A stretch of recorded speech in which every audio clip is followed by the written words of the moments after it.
ನಮಸ್ಕಾರ ಸ್ನೇಹಿತರೆ, ನೋಡಿ ಇವತ್ತು ಒಂದು 2 ಎಕರೆ ಜಾಗ ಬಂದಿದೆ. ರೋಡ್ ಫೇಸಿಂಗ್ ತುಂಬ ಚೆನ್ನಾಗಿದೆ. Agriculture land. ಇಲ್ಲಿ ನೋಡಿ, ಇಲ್ಲಿಂದ ಸ್ಟಾರ್ಟ್ ಆಗುತ್ತೆ. ಇದು ಬೆಂಗಳೂರಿಂದ 160 ಕಿಲೋಮೀಟ್ರ್ ಆಗುತ್ತೆ, ಮೈಸೂರಿಂದ 55 ಕಿಲೋಮೀಟ್ರ್ ಆಗುತ್ತೆ. ಜಾಗ ತುಂಬ ಚೆನ್ನಾಗಿದೆ. ಡೆವಲಪ್ ಮಾಡೋದ್ಕೊಂಡ್ರೆ ಲೋ ಪ್ರೈಸಲ್ಲಿದೆ. ಜನರಲ್ ಪ್ರಾಪರ್ಟಿ, ಉಪಾರ ಜನಾಂಗದ್ದು. ಏನು ಕಾಣುತ್ತೆ, ಇಲ್ಲಿಂದ ಸ್ಟಾರ್ಟ್ ಆದರೆ ಹಿಂದೆ ಕಟ್ಟೆ ಬರುತ್ತೆ ನೋಡಿ, ಅಲ್ಲಿ ಗಂಟ, ಅಲ್ಲಿಂದ ಮತ್ತೆ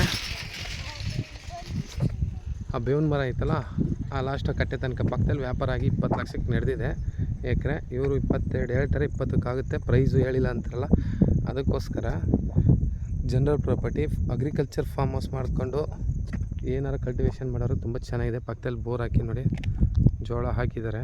ಈ ಕಡೆಯಿಂದ ತೆಂಗು, ಜೋಳ ಹಾಕಿದ್ದಾರೆ.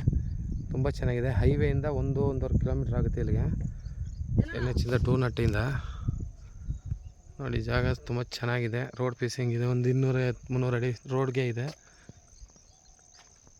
ಈಗಲೇ ಉತ್ಬಿಟ್ಟು ಏನೂ ಕ್ಲೀನ್ ಮಾಡೋಂಗಿಲ್ಲ. ಮರ ಗಿಡ ಒಂದು ಸ್ವಲ್ಪ ಕ್ಲೀನ್ ಮಾಡಿಬಿಟ್ಟು ನೀಟಾಗಿ ಮಾಡಿದ್ರೆ ಅಗ್ರಿಕಲ್ಚರ್ಗೆ ತುಂಬ ಚೆನ್ನಾಗಿದೆ ಜಾಗ. ಲೋ ಪ್ರೈಸಲ್ಲಿ ಇದು ಬಜೆಟಲ್ಲಿ ತಾರ್ ರೋಡ್ ಇರುವಂಥ ಜಾಗ ಇದು.